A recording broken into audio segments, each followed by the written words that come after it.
my name's Mike Ross. I'm a drummer and guitarist. I've been playing drums for about 24 years. I drum in a band called Famine. I also play drums and guitar in a band called Silas. So I favour Collision's 5A Reach sticks. These, for me, are just the right balance of thickness and weight. When you play metal, you want a slightly heavier stick because you want it to pack a punch. Often heavier sticks can be a little bit on the thicker side, but these are quite slim. So it's the perfect combination for me because I'm a metal drummer, but I love jazz as well, and jazz involves a lot of rolls and a sort of finesse with your technique, and I try and incorporate as much of that into my metal playing as I can. These allow me to do both.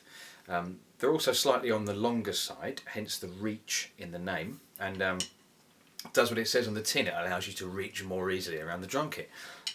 It's genuinely made my playing easier, I think, so I love these sticks.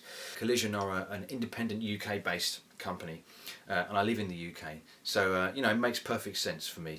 That and the fact that they're easy to work with, they're very approachable, they're open to working with up and coming artists. You don't have to be a big name act to work with these guys, and the sticks are high quality, they're durable. I do big rim shots on the snare as a matter of course, and these, it'll be many gigs before I even consider switching out for a fresh pair, because you know they'll start to split eventually, as sticks do when you're doing rim shots all the time, but these really do last longer than any other stick I've ever used. So I'm going to play a Famine song called For My Sins, which is the finale from the second album. Now this was recorded before I was in the band, so I'm going to play it the way I do it live, which is just slightly different. Hope you enjoy it.